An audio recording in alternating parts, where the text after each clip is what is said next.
Kentucky is an idyllic Midwest or Southern state, depending on who you ask, characterized by rolling hills, sprawling farms, pristine nature, and world-famous bluegrass. Kentucky is a state rich with history, and as such, it is also rich with legends and lore. One rather well-known story originates in an unassuming residential area just outside the city of Louisville, a quiet and friendly neighborhood known as Fisherville, ironically, home to one of the world's most terrifying and elusive creatures.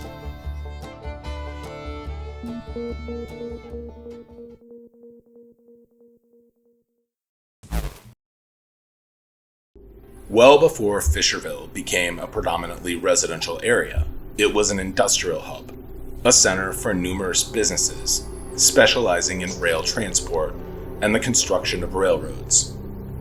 Even to this day, homes exist along railroad tracks that still serve as a main thoroughfare for rail freight into Louisville. And along this route, trains must traverse tunnels and bridges as they navigate the natural topography of the region. Trains headed into Louisville must cross one seemingly unremarkable trestle bridge, one that spans a small waterway called Pope Creek. The now famous trestle is more formally recognized as the Pope Lick Trestle, a simple, mundane structure with a startling history. Since its construction in the late 1800s, the trestle has claimed dozens of lives, many of whom had mistaken the rusty, decaying bridge as abandoned and out of service. Speeding freight trains are said to appear without warning, trapping victims on the trestle with nowhere to go. Some victims manage to cling to the sides of the trestle, narrowly escaping with their lives. Some victims are struck head-on by oncoming trains, but most fall to their death from nearly 100 feet. While the bridge was originally built with walkways on either side, the railroad opted to remove them for fear that they would encourage pedestrians to illegally cross the bridge. However, this seems to have precipitated a larger problem and ultimately failed to deter pedestrians and thrill seekers. Though fatalities on the bridge have been recorded as far back as the early 1900s, it wasn't until the 1980s that brought about a link between incidents on the Pope Lick Trestle and something evil purported to be responsible. On June 1st, 1985, John List was killed when he was struck by a Southern Railroad freight train. In 1986, David Wayne Bryant was killed when he jumped from the trestle to avoid an oncoming train. In 1987, Charles Baum was killed when he was struck by a train. And the list goes on. By 1988, with consistent reports of incidents associated with the bridge and a community reeling from the tragedies, a local filmmaker of the name Ron Schildknecht is inspired to create a film exploring the incidents and a possible association with something beyond just circumstance, a link between the incidents and an evil being, referring to the creature formally as the Pope Lick Monster. Schildknecht bases his depiction of the monster on local accounts.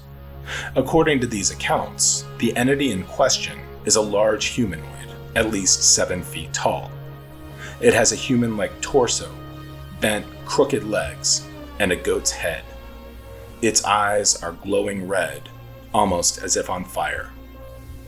It was this depiction that serves as the visual basis for the legend among cryptid fans across the world, a visualization that has earned the creature its less formal nickname, the Kentucky Goatman. But while most accounts are in agreement about its appearance, there are varying theories surrounding the origin of the Pope Lick monster.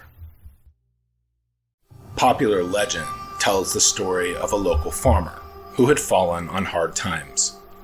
After consecutive years of dismal crop yields, the farmer found himself struggling to sustain his family.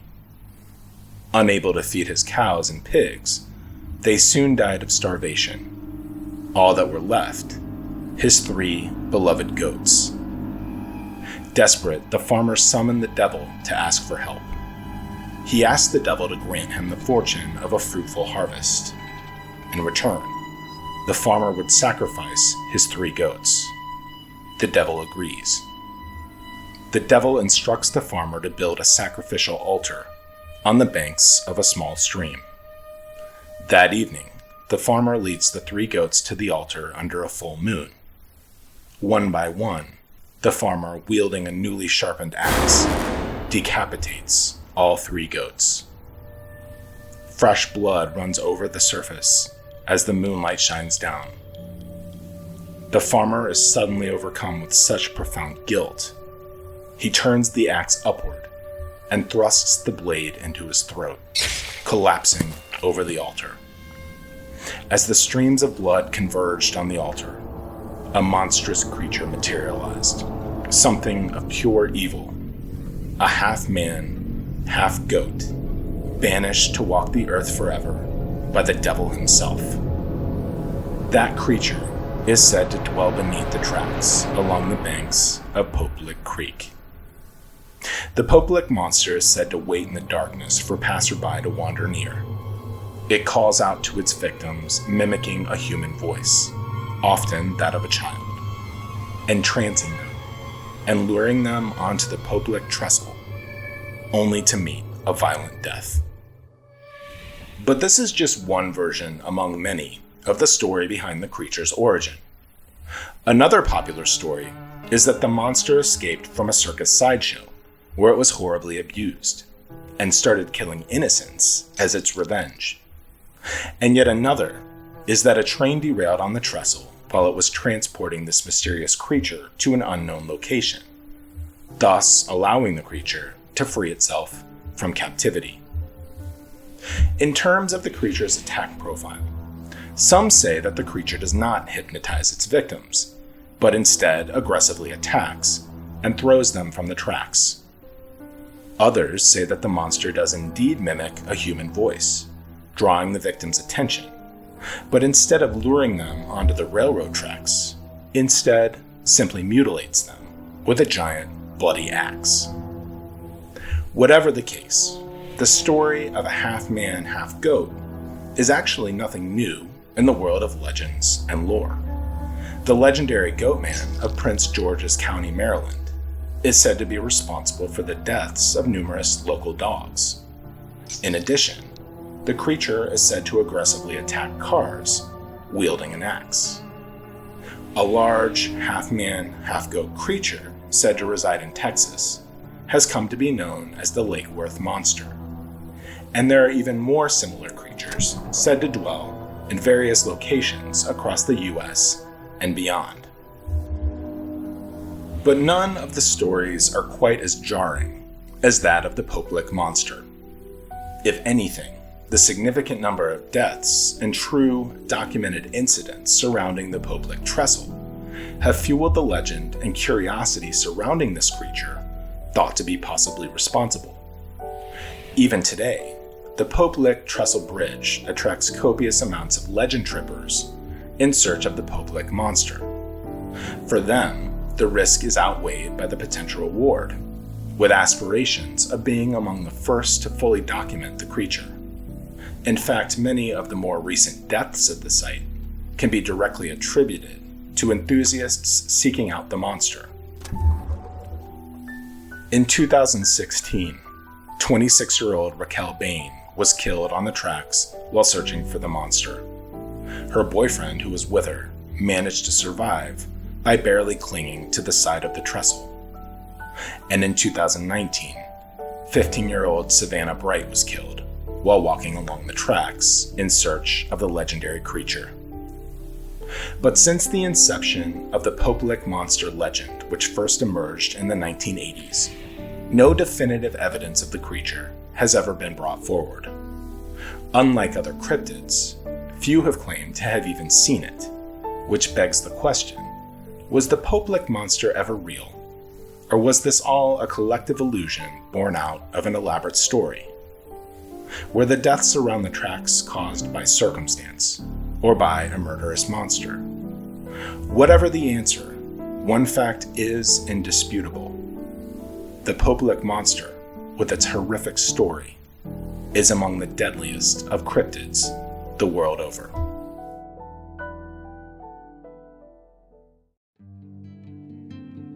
My name is Scott, and thank you so much for watching. We're a group of curious and passionate humans creating documentary-style content for those who share our curiosity, ask questions, and seek to dig deeper in a world where almost everything isn't quite what it seems. We are Mystery Syndicate. Check us out on Facebook, Instagram, Twitter, Patreon, and visit our website at www.mysterysyndicate.com. And don't forget to like our videos and subscribe to our channel on YouTube. Whether or not you believe in ghosts, monsters, or legendary creatures doesn't matter here. Just believe in the possibility. From all of us at Mystery Syndicate, thank you again. We sincerely appreciate your support.